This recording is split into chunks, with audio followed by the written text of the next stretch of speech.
சங்ககாலம் பொற்காலம். சங்ககாலம் தமிழகத்தின் பொற்காலம் என்பதை அக்கால இலக்கியங்கள் நமக்கு மெய்ப்பிக்கின்றன. தமிழ் மக்களின் நாகரிகமும் பண்பாடும் அரசியல் அமைப்பும் பற்றிய சங்க இலக்கிய பாடல் செய்திகளை தொகுத்து ஆராய்ந்தால் எத்தகைய முன்னேற்றம் மிக்க அரசியல், பொருளாதார, நாகரிகங்களை தமிழகம் பெற்றிருந்தது என்பது விளங்கும். அந்த விளக்கங்களை கூர்ந்து உணர்ந்தால் சங்ககாலம் தமிழகத்தின் பொற்காலம் என்பது உறுதியாகும். நாகரிகமும் பண்பாடும். தமிழர்களின் தொன்மைமிக்க நாகரிகத்தை ஆராய்வதற்கு பத்துப்பாட்டு, எட்டுத்தொகை ஆகிய சங்க நூல்களை துணை புரிகின்றன. வெளிநாட்டவர் சிலரது பயணக் குறிப்புகளும் மகாபாரதம், இராமாயணம், அர்த்தசாஸ்திரம் முதலிய வடமொழி நூல்களில் காணப்படும் தென்னிந்தியாவை பற்றிய குறிப்புகளும் இதற்கு ஓரளவு சான்றாக உதவுகின்றன. அரசியல் அமைப்பு. தமிழர்களின் நாகரிகத்தை அவர்களுடைய பண்பட்ட அரசியல் அமைப்பு உணர்த்தும். தந்தைக்கு பிறகு மகன் பட்டத்துக்கு வருவதே முறைமையாகும். அதுவும் ஒருவன் முன் செய்த நல்வினை பயனால் ஆட்சிக்கு உரிமையுடையவன் ஆகின்றான் என்கின்ற நம்பிக்கை தமிழ் மக்களிடையே இருந்து வந்தது. என்றாலும் இவ்வாறு முறையாக வரவேண்டிய ஆட்சி உரிமைக்கு தடைகளும் எழுந்தது உண்டு. இந்த ஆட்சி உரிமை காரணமாக தாயாதிகள் அல்லது பங்காளிகளுடைய போர் நிகழ்ந்த வரலாறும் உண்டு. அரசர்கள் நமது நாட்டை ஆள்வதில் அறநெறி பிழறாதவர்களாக இருந்தனர். அதனால் ஒரு நாட்டிற்கு அரசனே உயிரென்று கருதப்பட்டான். அரசனுடைய பணிகளில் நீர்வளம் பெருகச் செய்து நீர்ப்பாசன வசதிகளை உண்டாக்கி விளைவை அதிகப்படுத்துவதே தலையாய கடமையாக கருதப்பட்டது. அரசர்கள் புலவர்களால் பாடப்படுகின்ற புகழ் உடையவராதலை மிகவும் விரும்பினர். அந்த புலவர்களை மிகவும் மதித்து போற்றினர். தம்மால் இயன்ற பரிசுகளை நல்கி காப்பாற்றினர். அரசர் புலவர் உறவு அக்கால நாகரிகத்தின் சிறப்புகளில் ஒன்றாக இருந்தது என்றலாம். பழந்தமிழ் மக்களின் ஆட்சி துணையாக இருந்த அமைச்சர், படைத்தலைவர், தூதுவர் முதலியவர்களை பற்றிய செய்திகள் தனித்தனியே விதந்து கூறப்படாமை வியப்பு தருகிறது. என்றாலும் சங்ககால அரசியலின் பிழிவு என்று கருதக்கூடிய திருக்குறளில் இவ் அமைச்சர், தூதுவர் இவர்களை பற்றிய இலக்கணங்கள் விரித்து கூறப்பட்டுள்ளன. சங்க நூல்களில் இவர்கள் அனைவரையும் சேர்த்து சுற்றம் என்ற சொல்லால் குறித்து வந்தனர். இவர்கள் அரசனுடைய ஆளும் கடமைகளில் ஆலோசனை கூறுவோராகவும் அரசனுடைய சிந்தனைகளையும் கட்டளைகளையும் செயல்படுத்துவோராகவும் இருப்பார்கள். இவர்கள் அரசனை சூழ்ந்திருப்பதால், சுற்றி இருப்பதால் சுற்றம் எனப்பட்டனர். இன்று இச்சொல் உறவினர் என்ற பொருளில் வழங்குகிறது. அரசனுடைய சுற்றத்தார் கொடுமை அற்றவர்களாக இருக்க வேண்டும் என்றும், வேறுபாடின்றி ஒரே தன்மையுடையவராக இருக்க வேண்டும் என்றும், அரசனுடைய செயல்களில் மன ஒற்றுமையுடன் ஈடுபட்டு துணை புரிபவராக இருக்க வேண்டும் என்றும் கூறப்பட்டுள்ளது.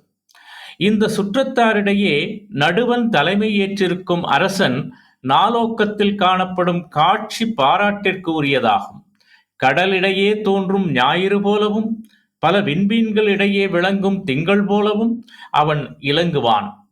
சில சமயங்களில் இச்சுற்றத்தார் மக்கள் இயல்பு அறிந்து நடவாது ஆரவாரம் மிக்கவர்களாகவும் இருப்பது உண்டு. மதுரை காஞ்சி இத்தகைய சுற்றத்தவருள் முதன்மை வாய்ந்த அமைச்சர்களை காவிதி மாக்கள் என்று அழைக்கிறது. மேலும் அரசனுக்கு அறநெறி ஆட்சியில் அறிவுரை கூறவல்ல இச்சுற்றத்தார் பல குழுக்களாக இருந்தனர் என்று எண்ணவும் இடமளிக்கிறது. ஏனென்றால் மதுரை காஞ்சி இவர்களை நாற்பெருங்குழு என்றும் பொலம்புபூண் ஐவர் என்றும் சுட்டுகிறது.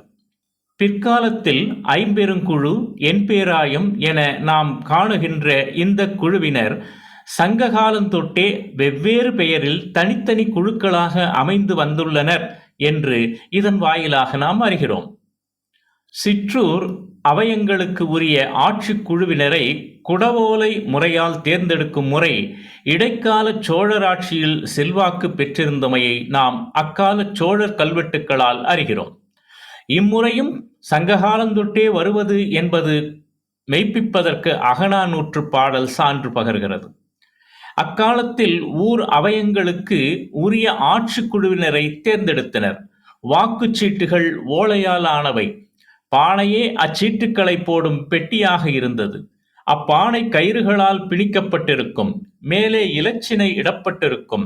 ஆவணமாக்கல் இலச்சினையை அழித்துவிட்டு உள்ளேயுள்ள ஓலைகளை எடுத்து பார்த்து மக்களால் தேர்ந்தெடுக்க பெற்றவர்கள் யாவர் என்று அறிவிப்பார்கள்.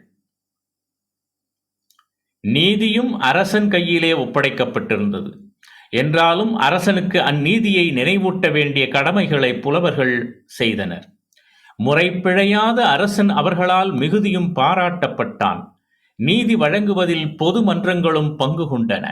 நீதி வழங்கப்படும் இடம் அரங்கூர் அவயம் என்று அழைக்கப்பட்டது. இதற்கு அறம் நீதி நிலை பெற்று வளரும் இடம் என்று பெயர். இதனைத்தான் அரங்கூர் அவயம் என்று சுட்டுவர். அதற்கு அறத்தை ஆராய்ந்து எடுத்துக் கூறும் இடம் என்றும் சொல்லலாம். இத்தகைய அவயத்தில் காலடி எடுத்து வைத்தவுடன் தமது பகைமையும் மாறுபாடும் நீங்க பெற்ற முதியவர்களைப் பற்றி பொருணராற்றுப்படை கூறுகிறது. இங்குள்ள அறவோர் தராசின் கோல் போல நடுநிலையில் இருந்து நீதி வழங்குபவராவர். இவ் அவயம் அறம் நேரே தோன்று விளங்கிய சிறப்புடையது என்று அறிவு நிறைந்தோர் கூடிய அவயம் என்றும் கூறப்படுகிறது. இத்தகைய அறங்கூறும் அவயங்களில் உறந்தையில் இருந்த அவயமே சங்க காலத்தில் பெரும் புகழ் பெற்று திகழ்ந்தது. இத்தகைய அறங்கூறும் அவயத் தலைவர்கள் அரசனால் தேர்ந்தெடுக்கப்படுவர். அவர் நீதியினின்றும் வழுவினால் அதனால் வரும் பழி அரசனையே சாரும். அதனால் அரசனது செங்கோல் ஆட்சி கொடுங்கோலாக மாறிவிடும். இந்நடுவர்கள் அச்சம், வருத்தம், விருப்பம் ஆகியவற்றை நீக்கி சினமும் மகிழ்வும் கொள்ளாது நடுநிலையில் நின்று நீதி வழங்குவர். இத்தகைய பழங்கால நீதிமன்றங்களில் இருந்து நீதி வழங்கியவர்கள் அந்தணர்களாகவே இருக்க வேண்டும் என்று திரு ராமச்சந்திர தீட்சிதர் தமது நூலில் குறிப்பிடுகின்றார். இதற்கு சான்றுகள் ஏதும் இல்லை. தொல்காப்பியர் வாகைத்திணை பற்றிய கட்டுரைகளை விளக்குமிடத்து 8 வகை நுதலிய அவயத்தானும் என்று இந்த அவயத்தவர்களை எண்வகை சிறப்புகளையும் சுட்டிக்காட்டியுள்ளார். சமூக அமைப்பு. பழந்தமிழக மக்களிடையே சாதி பிரிவு என்று இல்லை. வாழுமிடத்தாலும் நிலச்சூழலாலும் 4 தன்மையுடைய பழக்க வழக்கங்களாலும் வேறுபட்ட வாழ்க்கையை உடையவர்களாகினர். எனவே 4 நில மக்கள் என்கின்ற நிலப்பிரிவு ஏற்பட்டது. இவர்களுள் குறிஞ்சி நிலத்தவர் தொன்மை மிக்கவர் என்று கருதப்பட்டு வருகிறது. இவர்களை பற்றிய செய்திகளில் தொன்மை மிக்க பழக்க வழக்கங்கள் கூறப்பட்டுள்ளன. இன்றும் மலைவாழ் பழங்குடிகள் தொன்மை மிக்கவர்களாகவே இருக்க காண்கிறோம். குறிஞ்சி நில மக்கள் குறவர் எனப்பட்டனர். திணை இவர்களின் முதன்மையான உணவாக இருந்தது. அகில், சந்தனம் முதலிய மணம்மிக்க மரங்களும், யானைத்தந்தம், புலிநகம் முதலிய விலை மதிப்பு மிக்க பொருள்களும், தேன், வள்ளிக்கிழங்கு, பழவகைகள் போன்ற இயற்கை செல்வமும் இங்கு மிகுதியாக இருந்தன. குறவர்கள் தமது உழைப்பு மிகுதியால் தினைப்பயிரை விளைவு செய்து காவல் புரிவர். அப்போது உயர்ந்த பரன் மீது ஏறி கவன் உமிழும் கற்களை வீசி யானைகளை விரட்டுவர். மணமாகாத மகளிரையும் திணைப்புணம் காக்க அனுப்புவர் என்பதற்கு குறிஞ்சிப்பாட்டு சான்று பகர்கிறது. குறிஞ்சி நில மக்களின் நாகரிகம் குடும்பமாக, குடியாக, கூடி வாழும் அளவினதாகவே வளர்ந்தது. குறிஞ்சி நில ஊர்கள் பல சிறுகுடி என்றே அழைக்கப்பட்டன. நில மக்கள் என்பார் பரந்து விரிந்த மேட்டு நிலங்களில் வாழ்ந்தனர். இந்நிலம் மழைக்காலத்தில் வளம் மிக்கதாகவும் கோடைக்காலத்தில் வறட்சி மிக்கதாகவும் இருந்தது. கால்நடைகளை வளர்ப்பதே இவர்களின் முதன்மை தொழிலாக இருந்தது. இவர்கள் அறம் குடி கொண்ட நெஞ்சுடையவர் ஆவர் என்று புறநானூறு புகழ்கிறது. அறம் குடிகொண்ட நெஞ்சுடையவர் என்று புறநானூறு புகழ்கிறது. கோளினை காலுடன் சேர்த்து ஊன்றி தனியே நிற்கின்ற இடைமகன் வாயை மடித்து சீழ்க்கை ஒளி எழுப்பி தன் நிறைகளை மேய்ப்பான். இக்கோவலர்கள் ஆணிரைகளை காக்கும் கருத்துடன் எப்போதும் தம் கைகளில் வளைந்த கோல் ஒன்றை வைத்திருப்பார்கள். இவர்கள் குழல்களின் மூலம் இனிய இசை எழுப்ப வல்லவர்கள் ஆவர். முல்லை நில மக்கள் எருதுகளை அடக்கியாளும் ஏறு தழுவுதல் என்ற விளையாட்டில் வல்லவர்கள் என்பதை நாம் கலித்தொகை வாயிலாக அறிகிறோம். இது இவர்களின் உடல் வலிமைக்கு சான்று பகரும். இதனால் இந்நிலத்தில் வாழ்ந்த மக்கள் குழுக்களாக கூடி ஒரு தலைவனின் கீழ் ஒன்றுபடும் அரசியல் அமைப்புக்கு, கோனாட்சி முறைக்கு வித்திட்டனர். முற்கூறியது போல குறிஞ்சி நிலத்திலே குடும்ப அமைப்பு, குடிவளர்ச்சி, கால்வழி பெருக்கம் ஆகிய வளர்ச்சிப் படிகளைக் கொண்ட மக்கள் முல்லை நிலத்தில் பல குடும்பங்களாக கூடி வாழ்தல், ஒரு தலைவனின் கீழ் ஒன்றுபடுதல், நல்லாட்சி புரிதல், தீமை கடிந்து நலங்காத்தல் ஆகிய வளர்ச்சிப் படிகளை கண்டனர். ஓநாய்கள் போலும் தீய விலங்குகளினின்றும் காப்பாற்றி, கால்நடைகளை கோல் கொண்டு அடக்கி, மர நிழலில் துன்பமின்றி காப்பாற்றிய கோவலர்களின் உளவியலே அவர்கள் வாழ்விலும் எதிரொலித்தது. கோன், கோ, குடைநிழல் முதலியன இதை நிறுவும். அரசனை எருதுக்கு ஓமை கூறும் இலக்கிய வழக்காரும் இதனை வலியுறுத்தும். என்றாலும் மருத நிலத்திலேதான் தொன்மை கால தமிழ் மனிதன் நாகரிகத்தின் முழு வளர்ச்சியை கண்டான். மருத நிலம் வயல் நிலம் சார்ந்தது. நெல் அதன் முதன்மை விளைபொருளாகும். காலம் செல்லச் செல்ல அரிசியே தலைமையான உணவாயின. ஏனைய நிலப்பகுதிகள் இதனை எதிர்பார்த்து வாழ வேண்டியவை ஆயின. இங்கு வாழ்ந்தவர்கள் உழவர்கள் என்று சொல்லப்பட்டனர். இவர்களுக்குத்தான் உலகிலேயே தலைமையிடம் உண்டு என்பது திருவள்ளுவர் கருத்து. மருத நிலம் வளம் பற்றியும் அங்கு வாழ்வோரின் வாழ்க்கை முறை பற்றியும் பெரும்பானாற்றுப்படை, மதுரை காஞ்சி, மலைபடுகடாம் ஆகிய நூல்கள் விரிவாகச் சொல்லுகின்றன. செந்நெல்லும் வெண்ணெல்லும் மட்டுமின்றி கரும்பும் இந்நிலத்து விளைபொருள்களுள் தலைமை உடையதாகும். மருத நிலத்து ஆறுகள் சென்று கடலில் பாயும் பகுதியான நெய்தல் நிலப்பகுதிகள் தாம் நாகரிகத்தின் உச்ச நிலையை அடைந்தன. இங்கு வெளிநாட்டு வாணிபமும் உள்நாட்டு வாணிபமும் செழிப்புற்றன. இங்கு பெற்ற உப்பு உணவுக்கு சுவையூட்டும் முதன்மை பொருளாயிற்று.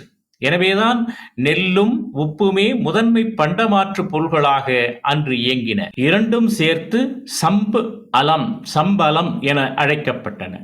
இவை ஊதியம் என்றும் பொருள் தரலாயின. இவற்றிலிருந்து உழைப்பவருக்கு இவை கூலியாக கொடுக்கப்பட்டன என்று அறியலாம். எனவேதான் மருதமும் நெய்தலும் சார்ந்த 3 நகரங்கள், காவிரி பூம்பட்டினம், கூடல் நகரம், வஞ்சி ஆகியவை மூவேந்தர்களின் தலைநகரங்களாக விளங்கின. சோழனுடைய தலைநகராகிய புகார் காவிரி ஆறு கடலோடு கலக்குமிடத்தே இருந்தது. சேரனுடைய தலைநகராகிய வஞ்சி பெரியாறு மேற்கு கடலின் கண் சென்று கலக்குமிடத்தே இருந்தது. 3ஆம் சங்ககால கூடலும் வையை ஆற்றங்கரையில் விளங்கியது. எனவே நம் தமிழனுடைய சமுதாய அமைப்பு இந்த 4 நில வளர்ச்சி உடையதாக படிப்படியாக மேன்மையுற்றது என்று கூறலாம்.